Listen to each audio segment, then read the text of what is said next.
जय माता दी। राधे राधे। जय श्री कृष्ण। प्रिय भक्तों, आप सभी भक्तों का आपके अपने YouTube चैनल अंशु भक्ति पर हार्दिक स्वागत है। आज 1 अप्रैल 2025 दिन मंगलवार, चैत्र मास शुक्ल पक्ष की चतुर्थी तिथि है। यह तिथि सुबह 5:42 से शुरू होकर 2 अप्रैल को सुबह 2:32 तक रहेगी। उसके बाद पंचमी तिथि प्रारंभ हो जाएगी। आज चैत्र नवरात्रि का चौथा दिन है और आज माता कुष्मांडा की पूजा की जाती है। यदि आज आप कोई शुभ कार्य करना चाहते हैं तो राहुकाल का समय जरूर नोट कर ले, क्योंकि इस समय कोई भी शुभ कार्य नहीं किया जाता। आज राहुकाल दोपहर 3:32 से 5:06 तक रहेगा। आप सभी की मंगल कामना के साथ चलिए आज के इस वीडियो की शुरुआत करते हैं। या देवी सर्वभूतेषु माँ कुष्मांडा रूपेण संस्थिता नमस्तस्यै नमस्तस्यै नमस्तस्यै नमो नमः। साल्व देश में चित्रसेन नाम का एक राजा राज्य करता था। राजा चित्रसेन बड़ा ही धर्मपरायण था और वह सभी नेक काम किया करता था। वह बड़ी ही कुशलता के साथ अपने राज्य का संचालन किया करता था और समय समय पर यज्ञ आदि कार्य भी संपन्न करवाता था। धीरे धीरे राजा चित्रसेन ने अपने बल के प्रभाव से अपनी राज्य की सीमाओं का विकास कर लिया था तथा उसने दूसरे राज्य को भी बलपूर्वक जीत लिया था। राजा चित्रसेन धन धान्य आदि से संपन्न था। वह इतना शक्तिशाली था कि शत्रु उसके राज्य में कोई भी बाधा उत्पन्न नहीं कर सकते थे। राजा चित्रसेन का इतना वर्चस्व बढ़ गया था कि पड़ोसी देश के राजा उनका नाम सुनकर ही घबरा जाते थे और उनसे मित्रता करने के लिए स्वयं ही अपना हाथ आगे बढ़ाते थे।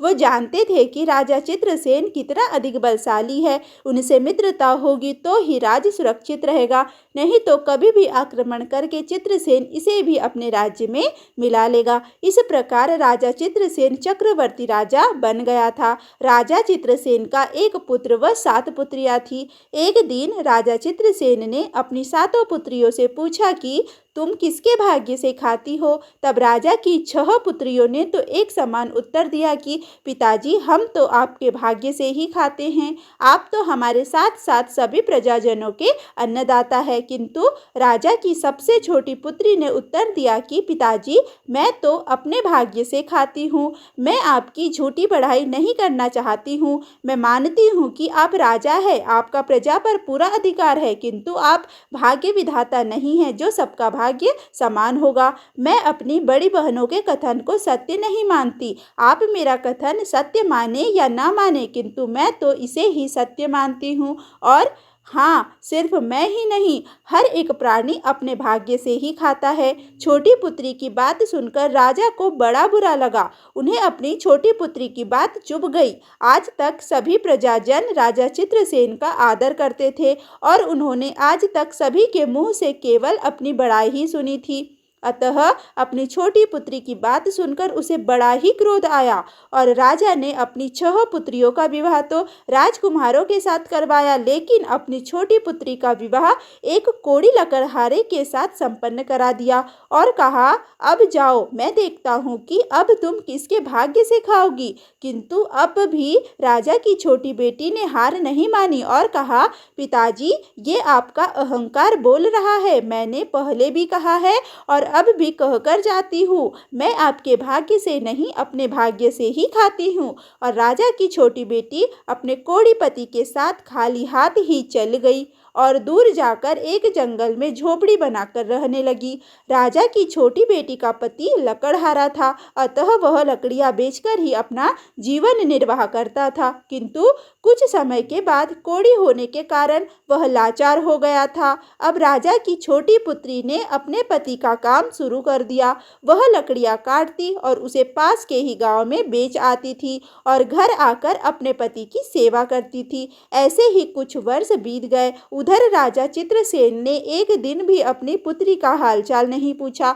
वह तो सोच रहा था कि अब तक तो उसका कोड़ी पति कुष्ठ रोग से पीड़ित होकर स्वर्गवासी हो गया होगा और उसकी बेटी उससे माफी मांगने अवश्य आएगी, किंतु उसकी बेटी तो अपने पतिव्रत धर्म का पालन कर रही थी।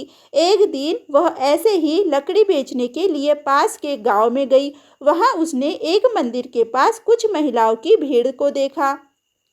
भीड़ देखकर छोटी बेटी से रहा नहीं गया और उसने वहां एक महिला से पूछा, यह भीड़ कैसी है? तब उसने बताया, अभी नवरात्रि चल रही है, इसीलिए हम सब महिलाएं मंदिर आकर माता की पूजा करती है। आज नवरात्रि का चौथा दिन है और आज माता कुष्मांडा की पूजा की जाती है। तब राजा की छोटी बेटी वहीं मंदिर के पास बैठ गई। महिलाओं ने माता कुष्मांडा की पूजा करी और व्रत कथा भी सुनाई। राजा की छोटी बेटी ने जब कथा में इस प्रसंग को सुना कि माता कुष्मांडा आरोग्य की देवी है और उनकी कृपा से कुष्ठ जैसे बड़े रोग भी समाप्त हो जाते हैं, यह बात उसके मन में घर कर गई और घर वापस आते समय उसने माता कुष्मांडा की तस्वीर अपने साथ लाई और उसे अपनी झोपड़ी में विधिवत स्थापित कर उनका पूजन किया और माता से प्रार्थना करने लगी कि हे माता, मेरे पति के कुष्ठ रोग को तुम समाप्त कर दो। यदि तुम मेरी यह प्रार्थना सुन लोगी तो मैं हर नवरात्रे तुम्हारा व्रत करूंगी। और यह कहते कहते उसकी आंखों से आंसू आ जाते हैं। राजा की छोटी बेटी ने जब माता कुष्मांडा से प्रार्थना करी तब ममतामयी माता कुष्मांडा उससे प्रसन्न हो गई और उसे स्वप्न में दर्शन देकर कहा कि हे पुत्री, तुम अपने पतिव्रत धर्म में अडिग हो और अपने पति की तन्मयता के साथ सेवा कर रही हो। मेरा वरदान है कि नवरात्रि खत्म होते होते तुम्हारा पति भी ठीक हो जाएगा। यह सुन राजा की बेटी प्रसन्न हो गई और सुबह उठकर स्नान कर सबसे पहले माता का पूजन किया और व्रत का संकल्प लिया और अपने पति की आज्ञा लेकर लकड़ियां काटने चली गई। उस दिन उसे अपनी लकड़ियों के दुगुने पैसे मिले, जिससे उसने माता का श्रृंगार और पूजन सामग्री भी खरीदी और विधि पूर्वक पूजा पाठ किया। माता के वरदान अनुसार कुछ ही दिनों में राजा की छोटी बेटी का पति ठीक हो गया। अब वह स्वयं ही जंगल में लकड़ियां काटने जाता था और धन लाकर अपनी पत्नी को देता था। फिर दोनों मिलकर माता कुष्मांडा की पूजा अर्चना करते थे। अब वे दोनों पति तथा पत्नी माता कुष्मांडा की कृपा से खुशहाली पूर्वक जीवन जीते थे।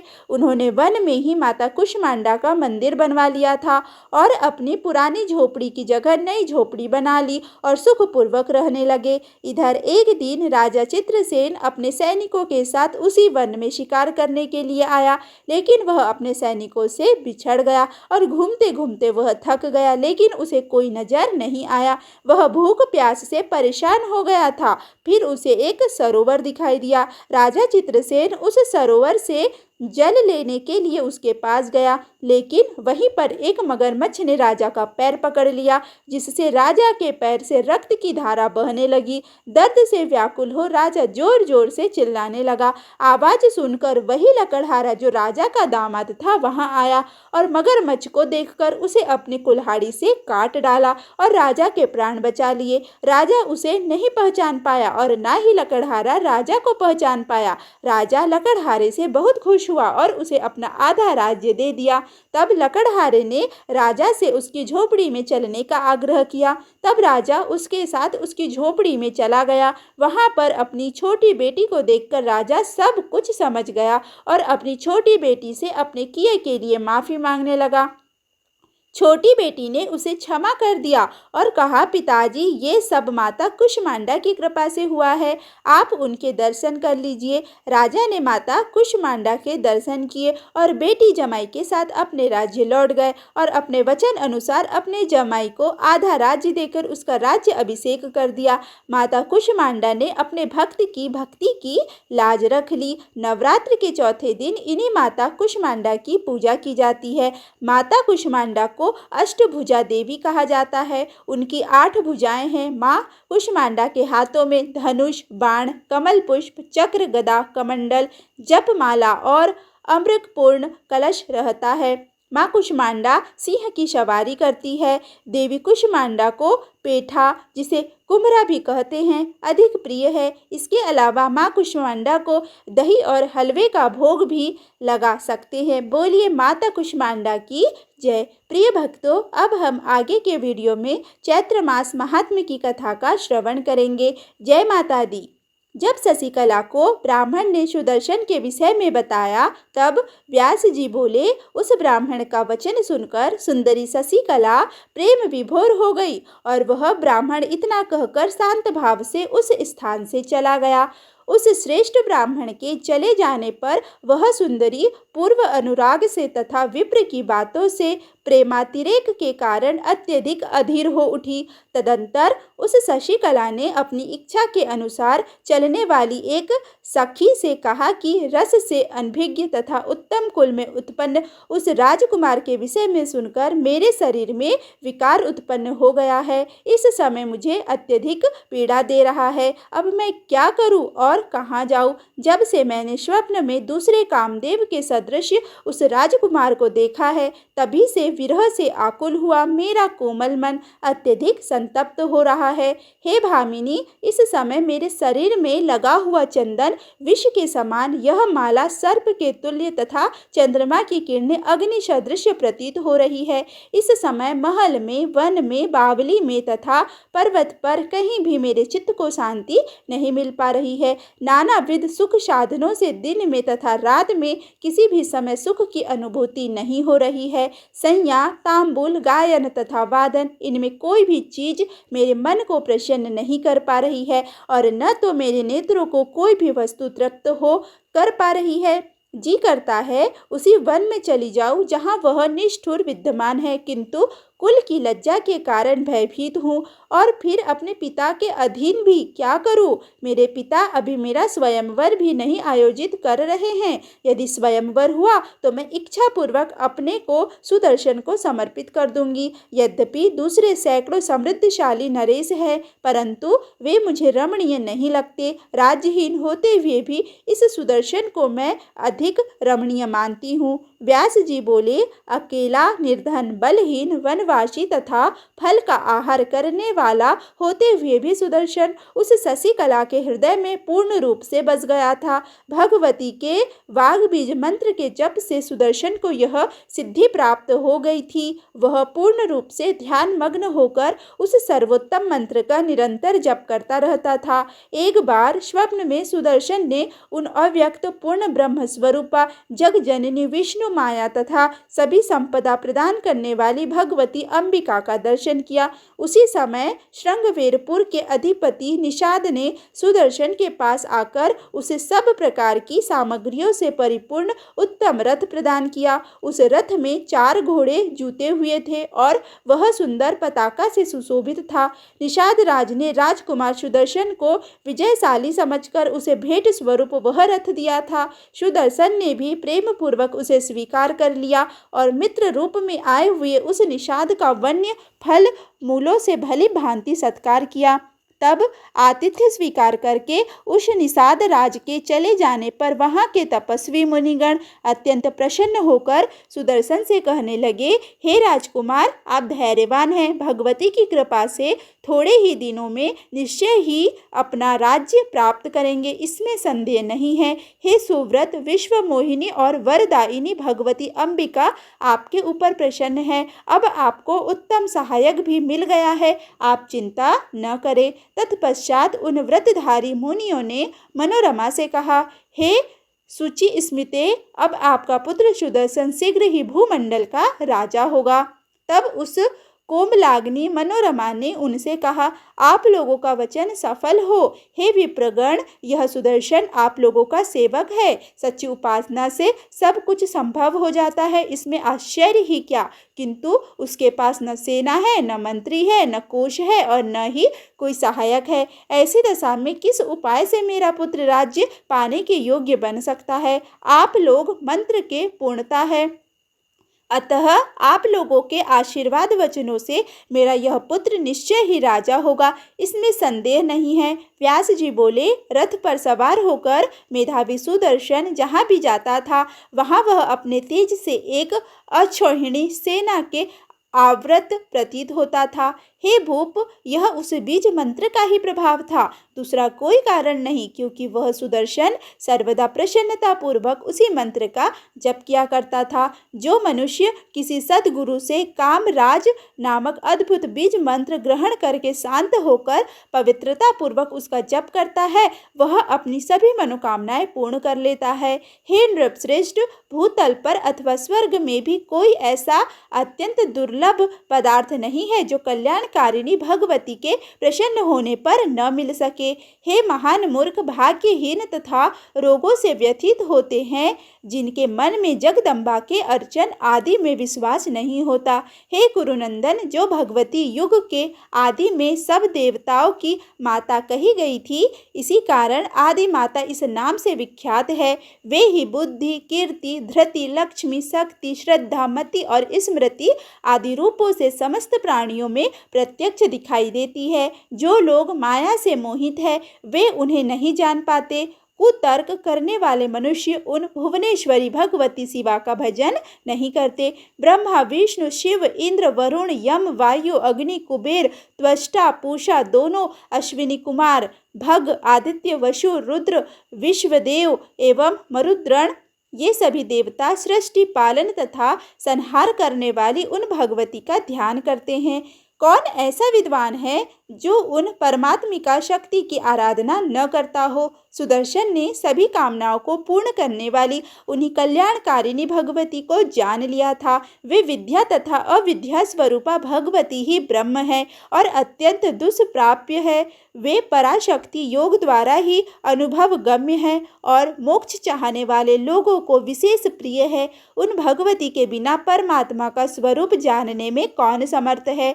जो तीन प्रकार को सृष्टि करके सर्वात्मा भगवान को दिखलाती है, उन्हीं भगवती का मन से सम्यक चिंतन करता हुआ राजकुमार सुदर्शन राज्य प्राप्ति से भी अधिक सुख का अनुभव करके वन में रहता था। उधर वह शशिकला भी काम निरंतर अत्यधिक पीड़ित रहती हुई नानाविध उपचारों से किसी प्रकार अपना दुखित शरीर धारण किए हुए थी। इसी बीच उसके पिता सुबाहु ने कन्या शशिकला को वर की अभिलाषिणी जानकर बड़ी सावधानी के साथ स्वयंवर आयोजित करवाया।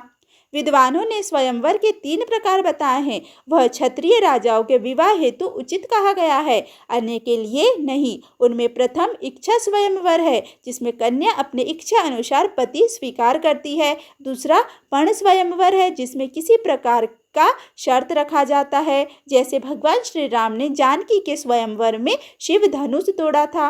तीसरा स्वयंवर शौर्य शुल्क है, जो सूरवीरों के लिए कहा गया है। नृपश्रेष्ठ सुबाहु ने उनमें इच्छा स्वयंवर का आयोजन किया।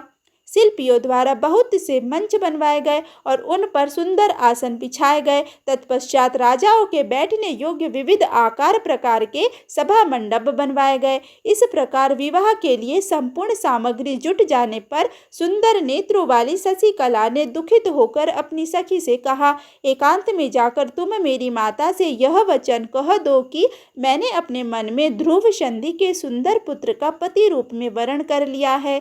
उन सुदर्शन के अतिरिक्त मैं किसी दूसरे को पति नहीं बनाऊंगी, क्योंकि स्वयं भगवती ने राजकुमार सुदर्शन को मेरा पति निश्चित कर दिया है।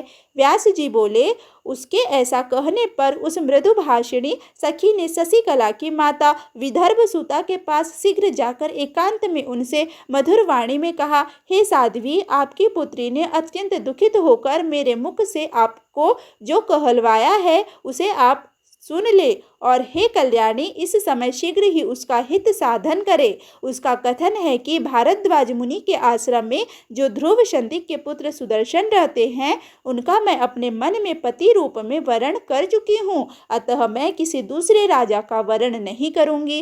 व्यास जी बोले, यह वचन सुनकर रानी ने राजा के आने पर पुत्र की सारी बातें ज्यों की त्यों उनको बताई। उसे सुनकर राजा सुबाहु आश्चर्य में पड़ गए और बार बार मुस्कुराते हुए वे अपनी भार्या विदर्भ राजकुमारी से यथार्थ बात कहने लगे। हे सुभ्रु, तुम यह जानती ही हो कि वह बालक राज्य से निकाल दिया गया है और निर्जन वन में अकेले ही अपनी माता के साथ रहता है। उसी के लिए राजा वीरसेन युधाचित के द्वारा मारे डाले गए। हे सुनयने, वह निर्धन योग्य पति कैसे हो सकता है? तुम यह बात पुत्री शशिकला से कह दो कि बड़े से बड़े प्रतिष्ठित राजा इस स्वयंवर में आने वाले हैं, अतः उनके प्रति ऐसी अप्रिय बात वह कभी भी न बोले। व्यास जी बोले, पति के ऐसा कहने पर रानी ने सुंदर मुस्कान वाली उस कन्या को अपनी गोद में बैठाकर उसे आश्वासन दे करके यह मधुर वचन कहा, हे सुदती, तुम मुझसे ऐसी अप्रिय एवं निष्प्रयोजन बात क्यों कह रही हो? हे सुव्रते, इस कथन से तुम्हारे पिता बहुत दुखित हो रहे हैं। वह सुदर्शन बहुत ही अभागा, राजच्युत, आश्रयहीन और सेना तथा कोष से विहीन है। बंधु बांधवों ने उसका परित्याग कर दिया है। वह अपनी माता के साथ वन में रहकर फल फूल खाता है और अत्यंत दुर्बल है। इसीलिए वह मंदभाग्य एवं वनवासी बालक सर्वदा तुम्हारे योग्य वर नहीं है। हे पुत्री, तुम्हारे योग्य अनेक राजकुमार यहाँ उपस्थित है जो बुद्धिमान, रूपमान, सम्मानीय तथा राज चिन्हों से अलंकृत है। इसी सुदर्शन का एक कांतिमान रूप संपन्न तथा सभी लोग शुभ लक्षणों से युक्त भाई भी है जो इस समय कौशल देश में राज्य करता है। हे सुब्रू, इसके अतिरिक्त मैंने एक और जो बात सुनी है, तुम उसे सुनो। राजा युद्धाचित उस सुदर्शन का वध करने के लिए सतत प्रयत्नशील रहता है। उसने घोर संग्राम करके इसके नाना राजा वीरसेन को मारकर पुनः मंत्रियों के साथ मंत्रणा करके अपने दोहित्र शत्रुजीत को राज्य पर अभिषेक कर दिया है। इसके बाद भारद्वाज मुनि के आश्रम में शरण लिए उस सुदर्शन को मारने की इच्छा से वह वहां भी पहुंचा, किंतु मुनि के मना करने पर अपने घर लौट गया। शशिकला बोली, हे माता, मुझे तो वह वनवासी राजकुमारी अत्यंत अभिष्ट है। पूर्व काल में सरयाती की आज्ञा से ही उनकी पतिव्रता पुत्री सुकन्या च्यवन मुनि के पास जाकर उनकी सेवा में तत्पर हो गई थी। उसी प्रकार मैं पति सेवा करूंगी। पति की सेवा शुश्रूषा स्त्रियों के लिए स्वर्ग तथा मोक्ष प्रदान करने वाली है। अपने पति के लिए कपट रहित व्यवहार स्त्रियों के लिए निश्चित रूप से सुखदायक होता है। स्वयं भगवती उस सर्वश्रेष्ठ वर का वरण करने के लिए मुझे स्वप्न में आज्ञा दे चुकी है, अतः उनको छोड़कर मैं किसी अन्य राजकुमार का वरण कैसे करूं? स्वयं भगवती ने मेरे चित्त की भित्ति पर सुदर्शन को ही अंकित कर दिया है, अतः उस प्रिय सुदर्शन को छोड़कर मैं किसी अन्य राजकुमार को पति नहीं बनाऊंगी। व्यास जी बोले, हे राजन, उस समय उस शशिकला ने अनेक प्रमाणों के द्वारा विदर्भ राजकुमारी अपनी माता को समझा दिया। तत्पश्चात पुत्री के द्वारा कही गई सभी बातों को महारानी ने अपने पति से कहा। उधर शशिकला ने विवाह के कुछ दिनों पूर्व ही एक विश्वस्त तथा वेदनिष्ठ ब्राह्मण को शीघ्र ही वहां भेज दिया। जाते समय उसने ब्राह्मण से कहा कि आप सुदर्शन के पास इस प्रकार जाए जिसे मेरे पिता न जान पाए। हे विभो, आप बहुत शीघ्र ही भारद्वाज के आश्रम पहुंचकर सुदर्शन को मेरी ओर से कहिए कि मेरे पिता ने मेरे विवाहार्थ एक स्वयंवर आयोजित किया है। उसमें अनेक बलवान राजा आएंगे, किंतु मैं तो मन से अत्यंत प्रेम पूर्वक हर तरह से आपका वरण कर चुकी हूँ। हे देवोपम राजकुमार, मुझे भगवती ने स्वप्न में आपको वरण करने का आदेश दिया है। मैं विष खा लूंगी अथवा जलती हुई अग्नि में कूद पड़ूंगी, किंतु माता पिता के द्वारा बहुत प्रेरित किए जाने पर भी मैं आपके अतिरिक्त किसी अन्य का वरण नहीं करूंगी, क्योंकि मैं वचन, मन और कर्म से आपको अपना पति मान चुकी हूँ। भगवती की कृपा से हम दोनों का कल्याण होगा। प्रारब्ध को प्रबल मानकर आप इस स्वयंवर में अवश्य आए। यह संपूर्ण चराचर जगत जिसके अधीन है तथा शंकर आदि सभी देवगण जिनके वश में रहते हैं, उन भगवती ने जो आदेश दिया है वह कभी भी असत्य नहीं होगा। हे ब्राह्मण, आप उस राजकुमारी से यह सब एकांत में बताइएगा। हे निष्पाप, आप वही कीजिए जिससे मेरा काम बन जाए। ऐसा कहकर और दक्षिणा देकर शशिकला ने उस ब्राह्मण को भेज दिया। वह ब्राह्मण सुदर्शन से सारी बातें कहकर शीघ्र ही वापस आ गया। उन बातों को जानकर राजकुमार सुदर्शन ने स्वयंवर में जाने का निश्चय कर लिया। उन भारद्वाज मुनि ने भी उसे आदरपूर्वक भेज दिया। व्यास जी बोले, तब अत्यंत दुख से व्याकुल, कांपती हुई तथा भयभीत मनोरमा गमन के लिए तत्पर अपने पुत्र सुदर्शन से आंखों में आंसू भरकर बोली, पुत्र, तुम इस समय राजाओं के उस समाज में कहाँ जा रहे हो? तुम अकेले हो और तुमसे शत्रुता रखने वाला राजा युद्धाचित तुम्हें मारने की इच्छा से उस स्वयंवर में अवश्य आएगा। फिर तुम क्या सोचकर वहां जा रहे हो? तुम्हारा कोई सहायक भी नहीं है, इसीलिए हे पुत्र वहां मत जाओ। तुम ही मेरे एकमात्र पुत्र हो और मैं अति दीन हूँ तथा मुझे आश्रयहीन के लिए तुम ही एकमात्र आधार हो।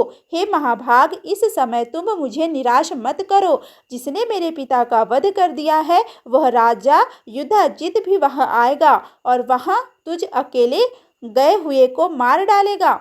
सुदर्शन बोला, होनी तो होकर रहती है, इस विषय में संदेह नहीं करना चाहिए। हे कल्याणी, जग जननी के आदेश से मैं आज स्वयंवर में जा रहा हूँ। हे वरानने, तुम छत्राणी हो, अतः इस विषय में चिंता मत करो। भगवती की सदा अपने ऊपर कृपा रहने के कारण मैं किसी से भी भयभीत नहीं होता।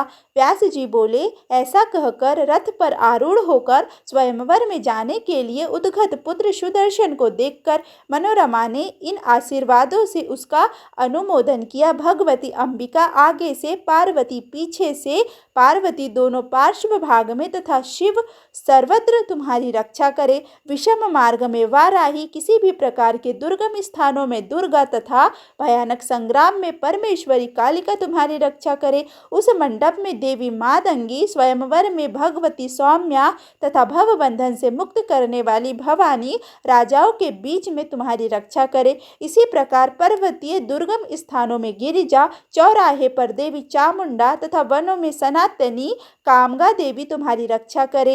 हे रघुद्रग, विवाद में भगवती वैष्णवी तुम्हारी रक्षा करे। हे सौम्य, शत्रुओं के साथ युद्ध में भैरवी तुम्हारी रक्षा करे। जगत को धारण करने वाली सच्चिदानंद स्वरूपा महामाया भुवनेश्वरी सभी स्थानों पर सर्वदा तुम्हारी रक्षा करे।